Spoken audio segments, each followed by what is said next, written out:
Imagine this. Your thoughts, your beliefs, your feelings. This is your house. But is it your home? Hi, I'm Nelson DeMello, and join me as we try to find our home beyond our borders. I don't know. I think that's fine. Yeah, that's a good take. Okay, guys, I'm kind of excited about talking through Genesis. Hopefully the Old Testament entirely, but maybe not. I don't know. It's a lot to get through. I need to start off. We're gonna talk about Genesis for maybe a minute. I don't know. I need to talk about truth. What is truth, right? Are there different categories to truth? If I say I'm sad right now, is that a truth? Do I say that I have 5 fingers? If you're not watching, I have 5 fingers. That is also true, right? What are the different levels of truth? Why does it matter to the context of Genesis? Well, it's an origin story. Not just an origin story. It's making big claims. Not only is it making big claims, but other origin stories are making opposite claims, different claims. How can we trust one over the other? Now, my theory, philosophy, whatever on this is that the Judean Christian creation story holds more truths than any other system of inside of the other creation stories. When we look at even the Big Bang, right, which when we look through the 6 days of creation, we're gonna side by side comparison it, see how it goes together. But the Big Bang does not account for the whys. It doesn't always account for the hows. It only really accounts for the when and the what. When did it happen, right? And then they have, science to figure that out. And what happened? And they have science to figure that out. But they can't explain the why. Why was it created? Why are we here? I don't know, any other why questions. And that's like a fatal flaw, I guess, in the logic of those who trust in science to be the reason to have any kind of morality, to have any kind of thing. Trusting in science doesn't give those answers. They're not supposed to, right? In the same way that apologists will say the Bible wasn't meant to explain science. And I understand that. But again, in the spirit of what is the truest thing we can believe in, I believe that there has to be some kind of cohesive truth in all of this, right? And so let's split up truth and what it could possibly be, right? It can be physical and historical, right? Real events, real people doing things, right? How can we trust that George Washington is real? How can we trust that Abraham Lincoln was real, right? The historical evidence, right? Geological evidence, archaeological evidence, all of that paints this picture of a physical, historical truth. Okay. Symbolic and spiritual, right? Not just like cosmic with like energies and whatever, but moral realities. So when we look at this creation story, when we look at the story of Genesis, do we get a glimpse into moral truths, things that we look at modern day? And I think that's probably the most important thing of reading scripture is, how does this apply to me today, right? It wasn't written to me, but it was written for me, right? It wasn't written to my language, to my background, to me, but it was written for me to understand, for me to grow, for me to understand God more, So what are moral realities here? There's also the psychological truths, right? As we go through these stories, we start seeing certain things in characters and this and that. And how can we trust that this is true? Yeah, we'll have to get into it. But and then there's prophetic, right? Things that were said that came into fruition. And so with all of these truths, these categories of truths in mind, we're kind of going to go through Genesis and try to mine them out. Cool. All right. So let's start with Genesis 1. Okay. So real quick, Genesis 1, that some people say that there is a different, like there's a huge gap between Genesis 1, 2 and 1, 3. Like the earth was void and da-da-da. And look, most people who emphasize this, at least, like, yeah, maybe there was, I don't know, there was a rebuilding, a destruction. They say, it's New Earth creationists will say, this is when the dinosaurs were, this was destroyed, God created the earth in 6 days, or they will use that to justify anything that was pre-Adamic, right? Not pre-pandemic, pre-Adamic, right? Before Adam. And I don't know, okay? It's not just above my pay grade. It's just a level of speculation that we could go around in circles forever. And I want to avoid that, right? I'm just giving you information. Maybe go look it up, go on a little rabbit hole. It's fun. It's like closest thing to a conspiracy theory that we can get to. Not really. I mean, Billy Carson's crazy. And we might say some stuff that is very Billy Carson-esque. And I don't mean to shade him in that way. I just mean like, Gaia, right? Like the whole thing. Okay, so what are themes then in Genesis 1? So there is, another thing. There is this idea, though, this theory, that there are two creation stories, Genesis 1 until verse 2, 3, right? So Genesis 1 to Genesis 2, 3. And then from 2, 4 on is a different creation story. There's different ideas of why, or whatever the case may be. They say that they combined basically two Jewish origin stories together, interwoven them, and this and that. I think that it probably is, if you read it, right? By verse 3 in Genesis 2, creation is finished, right? He said it was good, he's resting. And then all of a sudden, he's creating man again. And you're like, what the hell? So, yeah, so there's that, right? It's woven well, and I think it points to two truths. So, for the first one, so if we look at the first creation story, this is where we get the 6 days. Here, it speaks to creation, God speaking creation into existence. Okay, what does that show? It shows that God is powerful, God ordains order, and there is intentionality. Not only that, but the 6 days of creation give a sacred rhythm, right? Rest on the seventh day. This alludes to Sabbath, which is the rhythm of our life. We work for 6 days, right? Not 5 days, 6 days. We rest on one. For most people, well, yeah, I mean, I don't know. But that's the idea, right? We work 6 days, we rest 1 day, and that's our rhythm. And then there is we'll get into it. There's a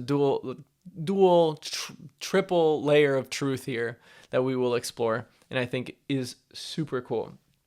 One thing to consider, right? We were talking about the theme in this first creation story is that God creates. Again, so when we look at Hebrew scholars and all this stuff, that they don't even worry about the scientific intention. When they read this story, it's a story that's communicating, again, intention.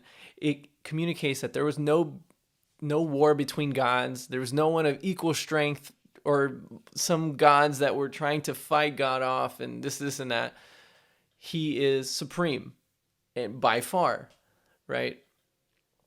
And there's no hierarchy of chaos monsters, just ordered goodness.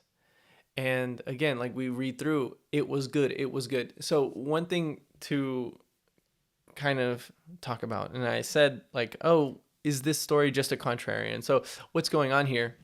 All the other creation stories at the time, they were all saying essentially that the world was made out of chaos, that we essentially are byproducts of that chaos, which means that the world is evil. The earthly material world is evil. The spirit is good. It's not intentional. It wasn't good. It was from infighting. And yeah, I mean, it's just this chaos. And this is all the other ancient accounts of creation. And then this story comes in saying, no, creation was intentional. It was good. It was made by a sovereign God that has no equal, and he's supreme. I feel like I'm missing something, but I'm not going to waste time thinking about it. There's so much to cover. Okay, so I'm going to have a table here. I think if we have it here, then I'm just going to go horizontal, right? I'm going to go through each day in all the parallels. So this is what it is. We have day 1, right? Let there be light. God separated the light from the darkness. Here we have the Big Bang, right? Even before the Big Bang, I think this is like such a fascinating, like it's an idea, not that I think it's true or anything, but just something to be bewildered by.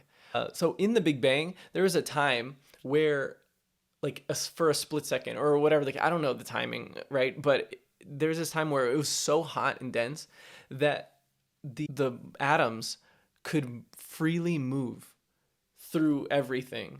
And so it was literally an ocean of elements. I think this is such a beautiful thing. And why I say, like, okay, what are you talking about? An ocean of elements. Well, the Holy Spirit hovers through the sea. And I just imagining that, like seeing that, right? Because like when I first read that, I'm thinking, oh, the seas of the earth or whatever, but he hasn't created that yet. You know what I mean? And so you have just an expanse of element, and he's just planing it out, and he's just looking, and he's like, that's going to be the Milky Way. This is going to be another galaxy, and the sun's going to go here, Earth's going to go here. Like, you know, and he's just like sketching it all out in his mind. And then he starts speaking. And when he does, those elements bend to his will. Such just like, are you getting excited, dude? I'm getting excited. Okay, so we have the Big Bang, right? The release of cosmic background radiation, initial matter, energy separation. Spiritual meaning here is that God separates truth from confusion, order from chaos, darkness and light, right? So he's making those distinctions. He's creating and molding things into truth. This also kind of speaks into, and I can say this because, you know, in the beginning, Genesis 1:1, John 1:1, this idea that Jesus being the word into flesh, he's the word that was with God and that was God. As God is separating this truth and confusion, he's using Jesus as this. Now, I've had a lot of discussions about, and we're moving out of Genesis for quite a second, of just this idea of like, was everything created? Everything was created through, you know, Jesus, through the Word, and nothing that was made was without him, right? And so just what does that imply? And Okay, cool. Fun question. Think about it on your own. I got to keep going. Okay, so day 2. Let there be an expanse, right? To separate the waters from above and the waters from below. Cool. So this is, you have the Big Bang. All of these molecules, atoms start coming together.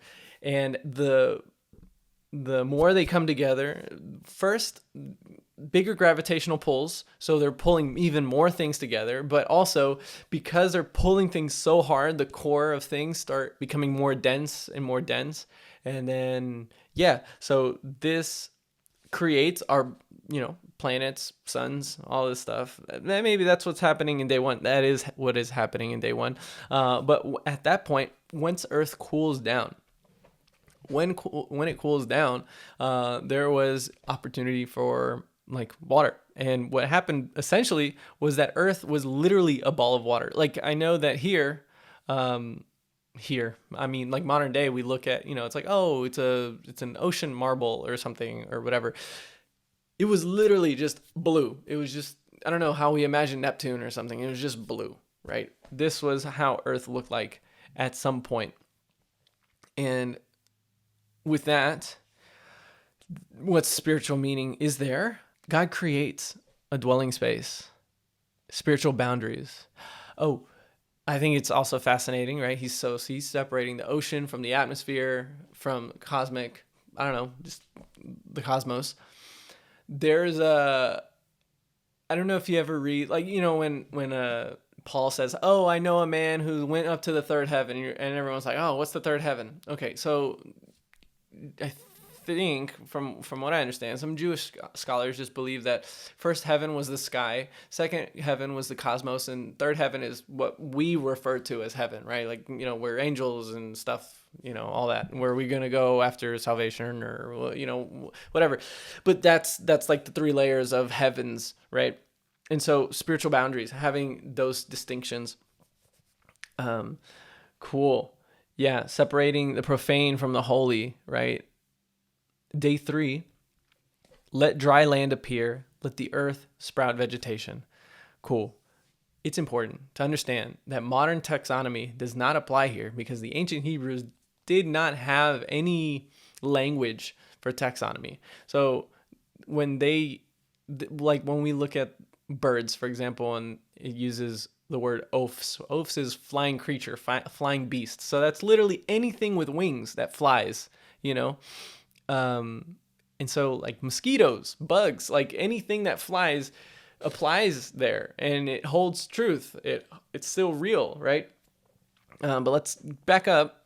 Day 3, vegetation, okay, would be the equivalent of flora, which is like the biggest umbrella term you can have for leafy things or whatever, or I don't know, anything that uses photosynthesis, or I'm not sure. But here we can put in algae and cyanobacteria to keep it pushing, because after this ball of water, there's the tectonic plates under. They're crashing, they're separating, they're sliding, they're doing all these things, they're rising, whatever. They're doing what they got to do. Land formations begin. So, you start seeing the Earth's crust kind of, above the waters.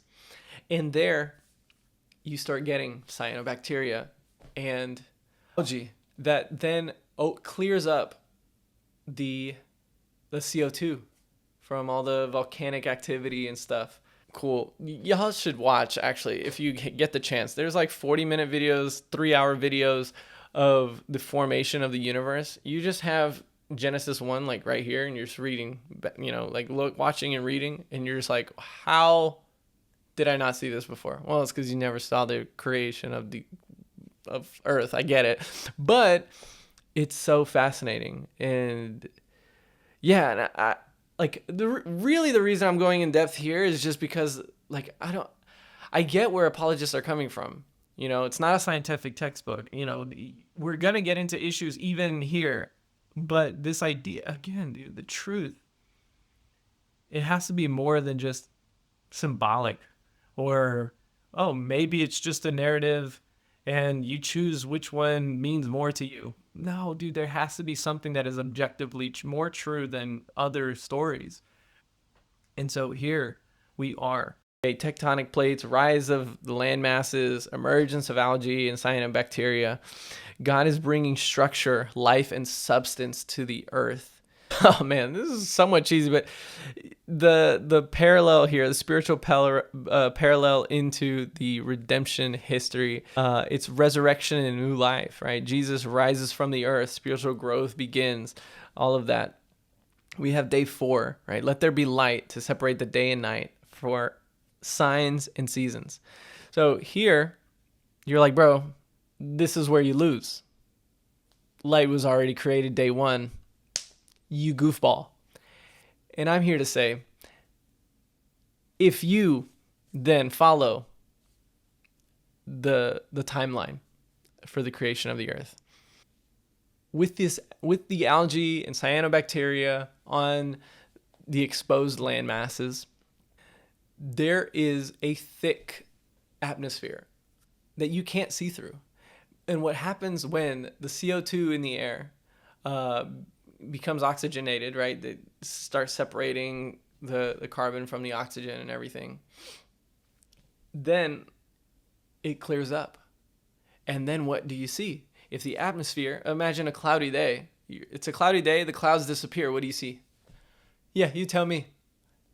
Right. Yeah. You see the stars. You see the sun, the moon, right? You see all these things. And so from the perspective on earth, right? And I know that Moses wrote the Pentateuch, but I don't know if he was inspired, right? The same way he was inspired with the Ten Commandments, or God wrote the Ten Commandments. I don't know if the same thing kind of happened where he had like a vision of this, or if it was passed down and he just wrote it down. We'll get into Exodus and talk about his credentials and stuff, but I don't know if he had this vision, right? And in his vision, it was 6 days and he was on earth as everything was being formed, and he saw all of this, right? Like boom, boom, boom, boom, boom. Like that'd be a crazy dream, a fever dream, probably. One that I kind of want to experience. That'd be crazy if I could watch that. Oh my gosh. Okay. We have to keep it pushing. I'm sorry. So from the perspective of Earth, there is this exposing of the cosmos when you're there. And cool. This symbolizes itself in God giving guidance, order, and rhythms, right? In the seasons, guidance, I guess through the stars. I don't know. Christ being the light of the world, right? Clearing things up. Cool. Day 5. Let the waters swarm with, living creatures. Let the birds fly above the earth. This is what I was talking about, the explosion of marine life. This is the Cambrian explosion. Early fish, mollusks, flying insects, primitive birds, all of that. God gives freedom, movement, and praise.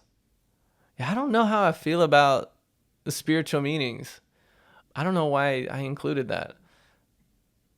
I'm not really vibing with it. But I'm gonna keep it pushing. I'm gonna keep it going, guys. I'm sorry if it ain't cool or not. But I think the real cool thing is the biblical language with the scientific parallel. I'm gonna keep mentioning them though, just out of consistency, because I'm already way too deep into this, and I gotta finish up. So, with birds, marine life, being able to be free. So there's a freedom of movement, a praise of God and creation, right? This symbolizes then the mission to the nations. Gospel begins to spread far and wide like birds, and the beasts of the sea, they move around and explore the ocean that is unattended. Day 6, let the earth bring forth living creatures. Let us make man in our image, right? The appearance of land mammals, primates, and eventually the Homo sapiens.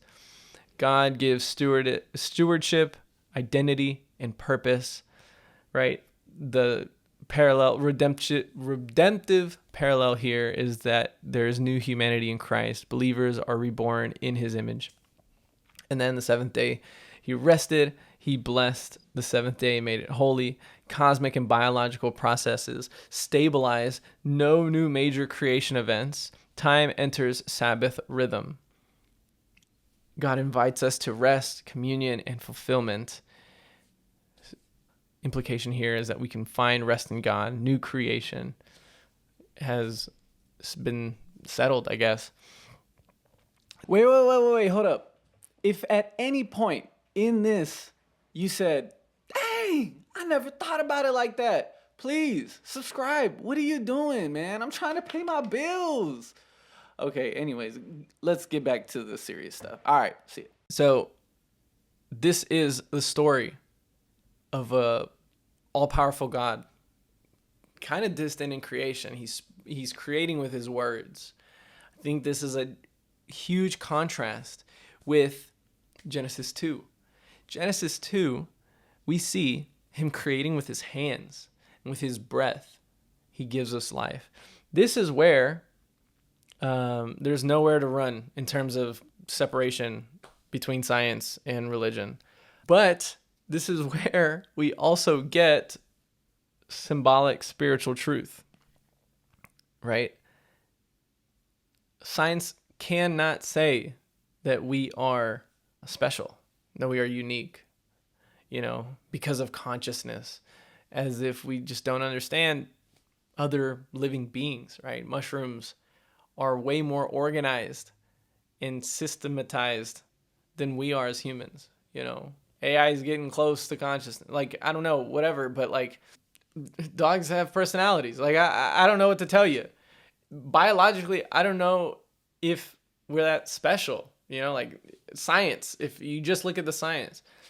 But I know that there is something unique, something different, expressly because Genesis says that we have his breath in us. Everything else was created by the word of his mouth. We were created with his hands.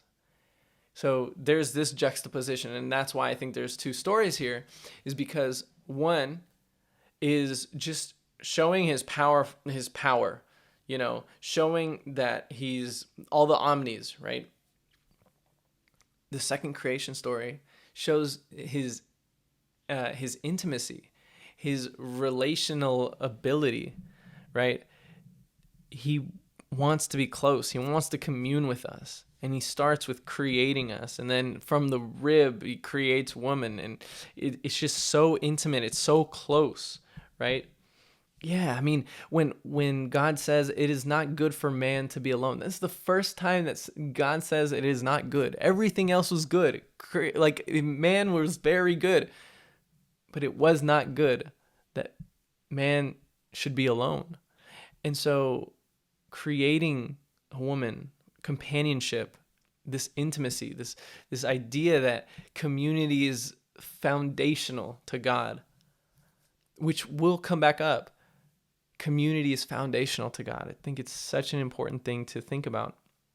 And so we have from man from dust, right? Physical origins, spiritual breath. We have the garden. It's this temple motif, a sacred space, working and walking with God.